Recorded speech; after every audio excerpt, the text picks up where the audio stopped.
तो चलिए डिस्कस करते हैं क्लासिक प्रॉब्लम। 5 डिफरेंट बॉल्स है जिनको 3 डिफरेंट बॉक्सेस में डालना है, so that no box means empty.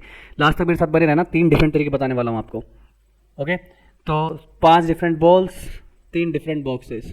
तो सिंपल सा तरीका तो यही है कि आप टोटल में से वो सारे तरीके हटा दो, तो सारी बॉल्स एक ही डब्बे में चली जाए, माइनस वो सारी बॉल जो 2 डब्बे में चली जाए। तो टोटल तरीके तो बेटा हर एक बॉल को 3 तरीके से डाल सकता हूँ, तो 3⁻5 माइनस सारी बॉल एक ही डब्बे, तो 3 डब्बे, एक डब्बा छाटा, सारी बॉल उसमें डाल दी, माइनस 2 डब्बों के अंदर, तो पहले 2 डब्बे छाट ले और सारी बॉल्स को 2 डब्बों में डाल। तो हर एक बॉल के लिए मेरे पास वैसे तो 2 तरीके हैं, तो उस हिसाब से 2⁵ हो जाना चाहिए, लेकिन मेरे को 2 तरीके सब्ट्रैक्ट करने पड़ेंगे जिसमें सारी बॉल्स या तो इस डब्बे में चली जाए या फिर इस डब्बे में चली जाए।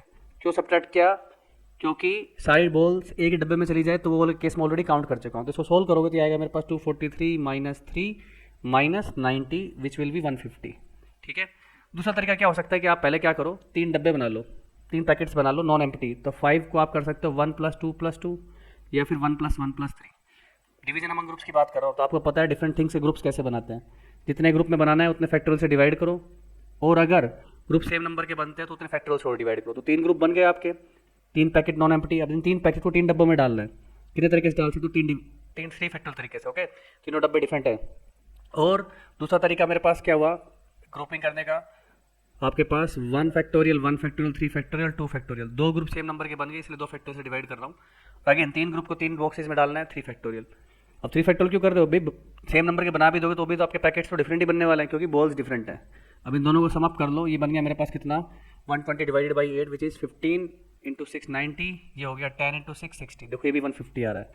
अब एक तीसरा तरीका जो कि लोग अक्सर सोचते हैं कि भाई मेरे पास 5 डिफरेंट बॉल्स है ना, और 3 अलग अलग डब्बों में डालना है, कोई भी डब्बा खाली नहीं छोड़ना, तो एक काम करते हैं, पहले 3 बॉल छाट लेते हैं और उनको डाल देते हैं तीनों डब्बों में। अब तीनों डब्बों में एक एक बॉल पहुंच चुकी है, तो बची हुई 2 बॉल को मैं कैसे भी डालूं, मतलब हर एक बॉल के लिए 3 तरीके बचेंगे, तो 3 का स्क्वायर।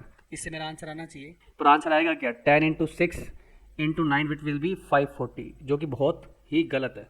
अभी गलत क्यों, उसको समझना बहुत जरूरी है कि 5 से 3 का मतलब होता है 3 डिफरेंट बॉल कोई सी भी। मान लो आपने ABC सेलेक्ट कर ली, ओके, और उनको बॉक्सेस में डाल दिया।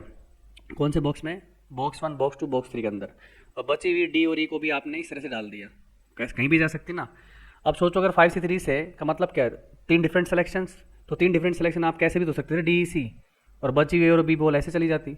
अब कंपोजिशन चेक करो आप, बॉक्स 1 की कंपोजिशन देखो, AD इस केस में भी AD, B इस केस में B, सेम केस रिपीट हुआ कि नहीं हुआ? तो इस केस के अंदर बहुत सारे केस अपने क्या हो रहे हैं, रिपीट हो रहे हैं। ये तो मैंने एक एग्जांपल दिया आपको कि 3 डब्बों में इस तरह से बोल जाए, और भी रिपीटेशंस बनेंगे इसके अंदर, तो इस केस को अपने को अवॉइड करना है। आई होप आपको क्या गलत है क्या सही पूरा समझ में आ गया इस एग्जांपल के थ्रू। बने रहिए मेरे साथ, सब्सक्राइब भी कर लो फटाफट।